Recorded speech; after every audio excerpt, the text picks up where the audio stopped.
This is an interesting question because it occurred in primary school, and I'll just share with you a particular incident because there was a discussion about class officers in the second grade, and what's a class officer for second grade? But the class decided that based on my participation in class activities and discussion with my peers, that I should be class president, and I was elected class president. And Margaret, the white girl, was the vice president.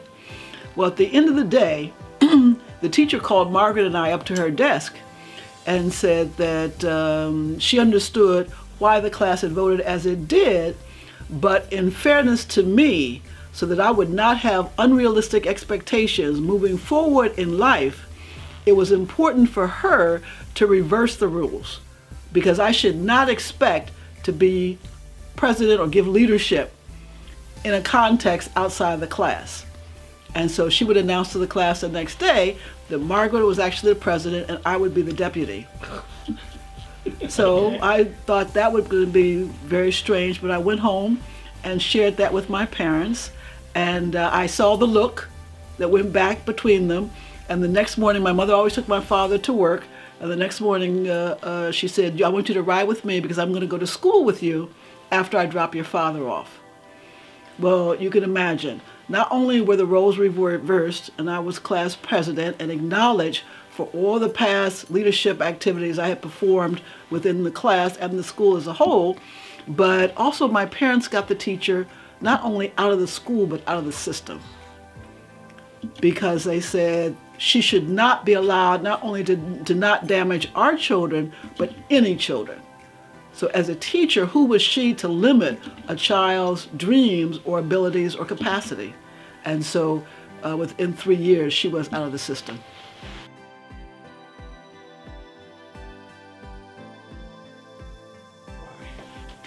That would be my father. And when I look back, one of the things that constantly amazes me today is trying to understand, how did my parents do what they did? And in particular, how did my father manage to accomplish what he accomplished? And I'll share very briefly with you that both of my parents are from Columbus, Ohio, born and raised. So I'm second generation, really third, because their parents were here as well. So I'm third generation Columbus.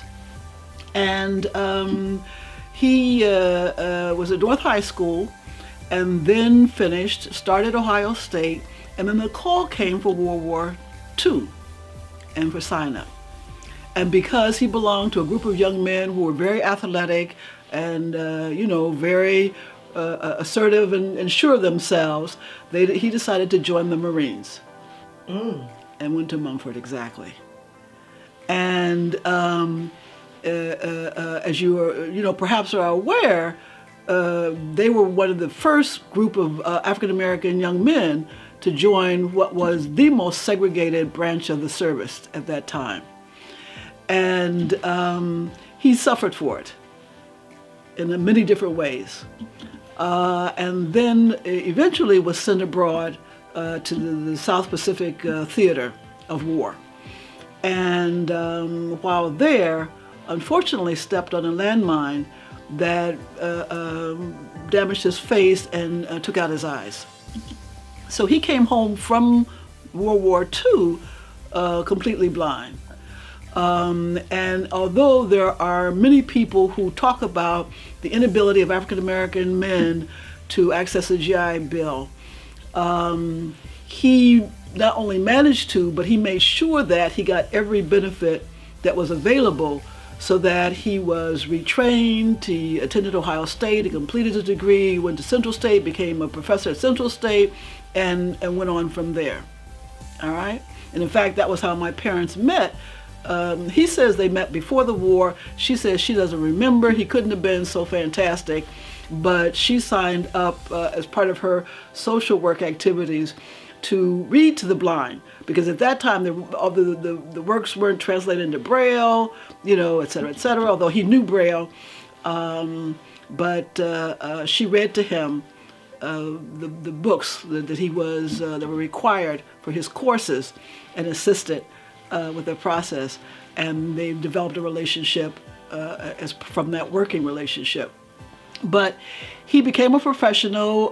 He was enticed to go to Chicago by one of his high school buddies, who was an exceptional athlete, but a very poor administrator. That was Jesse Owens. So he went to Chicago. My family moved to Chicago to assist Jesse in developing a boys' camp there, boys' club. And they did that for a few years before he came back to Columbus and became the first African-American social worker at the Ohio State Penitentiary. And so as children, we grew up basically with the pen as a second home. We were encouraged to respect the cons, and they were called cons, and the inmates. We would go back and forth to the pen on a weekly basis. There were always lifers outside. They began to know our names. We have some artwork downstairs where one inmate drew our school pictures, drew color photographs from our school pictures, and that was a Christmas present to each of us one year. We went to the Christmas party, and this was very interesting in that, we were encouraged to treat this as a normal activity. So you're going through and you don't know the old pen, and I don't know if you've ever been to, but the old penitentiaries were quite serious. So that external wall itself was wide enough for a truck to drive on the top. Then you went, that was the first gate, there was a second gate and a third gate before you were inside, and that still was a medium security. That wasn't the high security area. But they would have a Christmas party with a pageant and the whole bit, and we were there because they couldn't have their families there. So we were families for the inmates. So this is part of how I grew up, all right? And so when I look back, after working with the Ohio State Penitentiary, he went to the Ohio State Youth Commission. So his life was always in corrections. But outside of that, he played a very active role in the community. He served on the board of the Isabel Ridgeway Home. He was a founder or co-founder of the CORE, Central Ohio Radio Reading Services for Central Ohio. And recently, the past few years, I've actually volunteered there, but as a radio station that services the sight impaired. And so volunteers come in and read the newspapers, read magazines, read books, have discussions, just so to ensure that the people with vision impairments have access to everything that goes on. And so he was instrumental in starting that. He was very active with the Blinded Veterans Association, and he would take us to meetings, conferences of those. And he was also instrumental in co-founding a chapter of the Association for the Study of Negro Life and History. And so very often we would have monthly meetings in the living room, and we were encouraged to, be in the next room, be quiet, but you could listen. And if you have questions afterwards, just remember, and we'll talk about it, later or the next day. So when I look back, and I remember that I'm the oldest girl, but the second child, and my brother's 3 years older. So you can imagine, the young men, they always have something to do. So to a certain extent, when I look back, I can see where he relied on me to be his eyes in many respects. But it would always be kind of a game, and so that was also a learning process for me. I mentioned that he was very athletic growing up, so he was a strong swimmer, he was a camper, and he still wanted to do those things. So he would, those are the kinds of things we did. And later, and there are young people today who will say, I was this many years old before I knew Mr. Walker couldn't see, because he knew the importance of minimizing his disability so that people wouldn't treat him simply on the basis of that disability. So you got his intellect first, you got his community service first, you got his love for his family first, before you really understood that this man could not see. And he would sit and, we would have discussions and, at the dinner table, we were always expected to, read the newspaper, and he would say, well, what do you think about what happened today? Or what did you hear about that's important? Or what should we be concerned about? Or who do you think is doing something good today? We went to lectures. I remember Jackie Robinson coming to Columbus, and I was just enthralled because I thought he was the most beautiful black man I had ever seen. I was like, but and he encouraged us to open our home. We always had not only a family, immediate and extended family. That's sort of a routine in the African American household. You do make room for folk in time of need. Well, that was a given. But he also made sure that we had our home open to people from different parts of the world. So they belonged to a association of social workers. It was an international group. There was a rotation. People would come. And so quite early, it was nothing to have someone in the home from Israel or Zambia or India or whatever. And so he did a good job with immersing you into his absolutely, his even without me seeing it as a conscious socialization process. Right. And so when I look back and I think about the kinds of experiences that they made sure we had, and I think about how little money they must have had, I can't help but just be astonished at their capacity to do what needed to be done, to make sure that not only were we safe and fed and secure, but that we had opportunities for growth.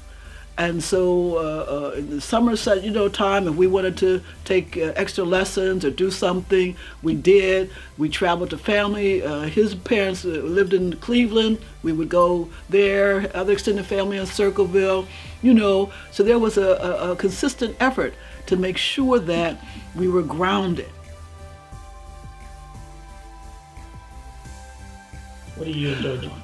Gardening, and it's interesting in that it has now become, almost it's a profession, and I hesitate, and it's interesting in that I've always been involved in keeping my hands in the dirt. All right, and my parents always had some small patch of tomatoes, mint. Mint was always growing wild in the corner someplace. Green beans, growing something, and my grandfather grew, and aunts, my grandparents on both sides, had gardens, and the Cleveland, my maternal grandparents had chickens and the whole bit. So, I was always exposed. And then as I continued, I was in different situations that encouraged, that love of nature and the experience of nature. And so it was a few years ago, someone said, I need you to teach in an agriculture course. And I was like, I don't have a degree in agriculture. I'm not a farmer. I don't, I can't. That self-doubt. And she was like, no, from everything I've heard and seen, sure you can, because I've been working with a community garden. I have an individual garden at the home, that kind of thing. And then it was one of those times I had to stop and say, okay, what is your knowledge base? And really say, no, you don't have a degree in this, but you certainly have a competency.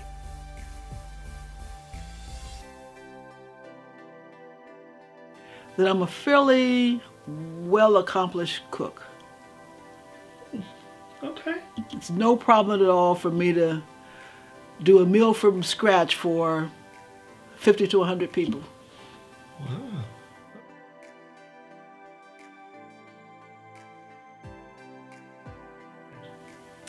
Now, we've got the Chicago period and the Columbus period, but with Columbus, because, more Columbus audience, it would be Marcia Caldwell. And she's still, we're Facebook friends again, she comes back to Columbus, and we were on Brighton Road, So we came back in 58. We moved on Brighton Road, and we were there until 69 when we moved to Franklin Park South.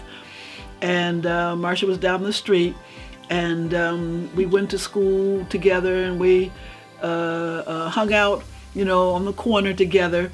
We didn't really talk that much on the phone because I don't know if you remember, at that time, access to the phone was very limited.